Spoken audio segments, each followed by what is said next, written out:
তপস্যায় নিজের পিণ্ডদান ও শরীরকে কেন ব্যবহার করেন মহিলা নাগা সন্ন্যাসীরা? ইহা বড় জটা, বস্ত্র বিভূষণা, সারা গায়ে ছাই, এমনকি চুল থেকে নখ সব কিছুই যেন অস্বাভাবিক মহাকুম্ভে আসা এইসব নাগা সন্ন্যাসীদের। আর হয়তো সেই কারণেই এইসব মহিলা নাগা সন্ন্যাসিনী বা সাধ্বীদের রহস্য কোনো দিনই কারোর সামনে কখনোই নিয়ে আসা হয় না।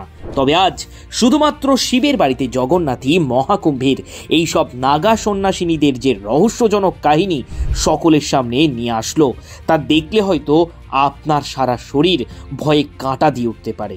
কারণ মহাকুম্ভের এইসব মহিলা নাগা সন্ন্যাসিনীরা যেভাবে নিজেদের অঙ্গকে ব্যবহার করে সকলের আড়ালে গিয়ে কঠিন থেকে কঠিনতর তপস্যা করে, নিজেদের একজন মহিলা থেকে কিভাবে একজন নাগা সন্ন্যাসিনী করে তোলার জন্য, তা শুধুমাত্র একটিবার দেখুন।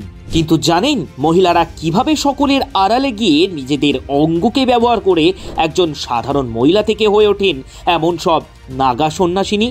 আর এই সব মহিলা নাগা সন্ন্যাসিনীদের রহস্যজনক ঘটনা প্রসঙ্গে যে তথ্য আমরা পেয়েছি, তাতে করেই পুরুষ নাগা সন্ন্যাসীদের অপেক্ষা মহিলা নাগা সন্ন্যাসিনীদের রহস্যই সব থেকে অদ্ভুত আর সব থেকে কঠিনতম। কারণ জীবিত থাকা সত্ত্বেও নিজেদের পিণ্ডদান করে মহিলারা নাকি হয়ে ওঠেন একজন নাগা সন্ন্যাসিনী। শুধু তাই নয়, একজন নাগা সন্ন্যাসিনী হতে হলে এই সব মহিলারা তাদের অঙ্গ নিয়ে আড়ালে আবডালে যেসব তপস্যা করেন, তাতে করে পুরুষ সন্ন্যাসীদের অপেক্ষা মহিলা সন্ন্যাসিনী হওয়ার কষ্ট আরও যেন দ্বিগুণ। তবে কথাই রয়েছে, সব তীর্থ বারবার, কিন্তু এই মহাকুম্ভ জীবনে একবার। আর তার কারণ হলো এই মহাকুম্ভের জলে স্নান করেই আজও অমরত্ব লাভ করা যায়। আর সেই জন্যই এই মহাকুম্ভ একটি মানুষের জীবনে একবারই আসে। আর ঠিক তেমনই প্রত্যেক 12 বছর অন্তর ভারতবর্ষের 4টি স্থানে এই মহাকুম্ভ অনুষ্ঠিত হলেও এবার প্রয়াগরাজের সঙ্গমস্থলে 144 বছরের এক বিরল সংযোগে ইতিমধ্যেই শুরু হয়েছে এই পূর্ণকুম্ভ মেলা। যেটি জানা গিয়েছে ইতিমধ্যেই এই মহাকুম্ভে এসে ভিড় জমিয়েছেন কোটি কোটি মানুষ। আর যে সংখ্যাটা আজ প্রয়াগরাজের এই মহাকুম্ভকে পৌঁছে দিয়েছে পৃথিবীর, এটাই নাকি সব থেকে বড় ধর্মীয় জনসমাগমের রেকর্ডিং। ঠিক তেমন করেই কোটি কোটি মানুষের মাঝে এক কুকুরকেও রহস্যময়ভাবে দেখা গিয়েছে এই মহাকুম্ভের জলে অমরত্ব লাভ করে স্নান করতে। তবে পুরুষ নাগা সন্ন্যাসীদের পাশাপাশি মহিলারাও কিভাবে এক কঠিন তপস্যার মধ্যে দিয়ে হয়ে ওঠেন এই নাগা সন্ন্যাসিনী, আর যেটি হলো তাদের কঠিন তপস্যার কাহিনী, জীবনযাপন, চর্চা এবং চর্যা অলৌকিক এবং হাজারো রহস্যের মোড়া। বিশেষ করে মহিলা নাগা সাধুদের জীবন যেন আরও বড় এক বিস্ময়কর। কারণ যেখানে 144 বছর পরে প্রয়াগরাজের এই মহাকুম্ভে এসেছেন কোটি কোটি সাধুসন্ত, সেখানে পুরুষ সাধুসন্তের পাশাপাশি উপস্থিত হয়েছেন হাজার হাজার মহিলা সন্ন্যাসিনীরাও। আর এক্ষেত্রে পুরুষেরা তাদের সব কিছুকে ত্যাগ করে চালচুলোহীন সন্ন্যাসী হলেও কেন মহিলারাও এই সব পুরুষদের সঙ্গে যোগ দেন নিজেদেরকে নাগা সন্ন্যাসিনী গড়ে তোলার জন্য? আর যার কারণ হলো শুধুমাত্র একটাই, এই সব পুরুষ নাগা সন্ন্যাসীদের পাশাপাশি মহিলা নাগা সন্ন্যাসিনীরাও যখন তাদের জীবনের একেবারে অন্তিম পর্যায়ে এসে পৌঁছে যায়, তখনই তারা নিয়ে বসেন তাদের জীবনকে নিয়ে এমন কঠোর সিদ্ধান্ত। আর যে সিদ্ধান্ত নেওয়ার সময় তারা আর সেই মুহূর্তে কারোর চিন্তা করেন না। যেমন স্বামী থেকে সন্তান, কামনা, বাসনা, সেই মুহূর্তে সব কিছুই তাদের কাছে হয়ে যায় তুচ্ছ। যেন এক অদ্ভুত বশীকরণে বশীভূত হয়ে তারা তাদের বাকি জীবনকে সংসার বিমুখী হয়ে পরিচালিত করেন এক কঠোর থেকে কঠিনতম তপস্যার মধ্যে দিয়ে। কারণ সমাজে প্রচলিত ধ্যান ধারণা অনুযায়ী এই মহিলারা হচ্ছেন লজ্জার ভূষণ। সেই জন্যই মহিলারা যখন একজন নাগা সন্ন্যাসী হওয়ার ইচ্ছা প্রকাশ করেন, তখন তাদেরকে চলে যেতে হয় সমাজের একেবারেই আড়ালে, যেখানে শুধুমাত্র সে এবং আরও মহিলারাই থাকেন যারা নাগা সন্ন্যাসিনী হতে চান। প্রথমেই এই সব মহিলাদের জীবন কাটাতে হয় মঠ ও আঁকড়াতে, আর সেখানে শুধুমাত্র তাদেরকে থাকতে হয় সংসারের মোহ ত্যাগ করার জন্য। এরপর 10 থেকে 15 বছর এক কঠিন সংগ্রামের মধ্যে ব্রহ্মচর্য পালন করে দিনে একবার খাবার গ্রহণ করতে হয় তাদের।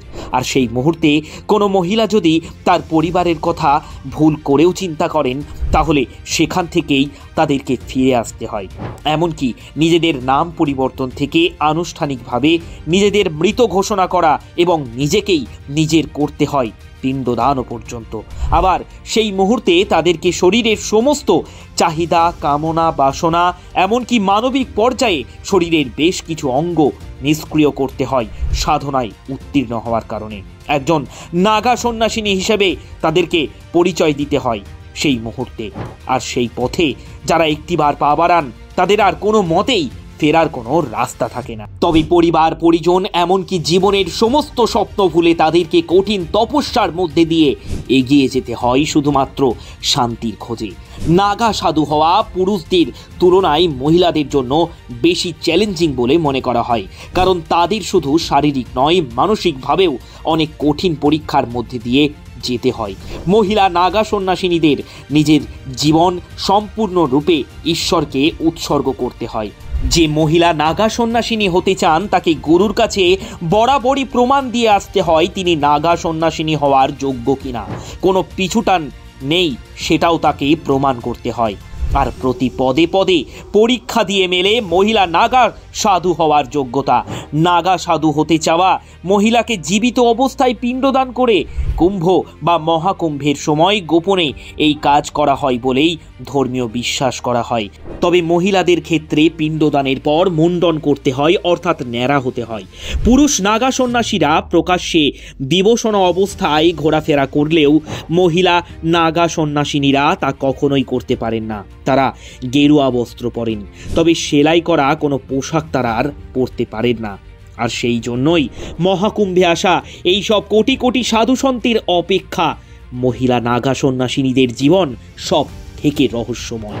তাই মহাকুম্ভে আসা এই সব মহিলা নাগা সন্ন্যাসিনীদের রহস্য আজ আপনার কেমন লাগলো সেটা অবশ্যই আমাদেরকে কমেন্ট করে জানান।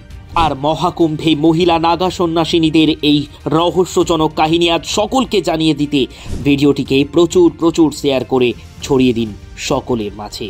সাবস্ক্রাইব করুন শিবের বাড়িতে জগন্নাথকে।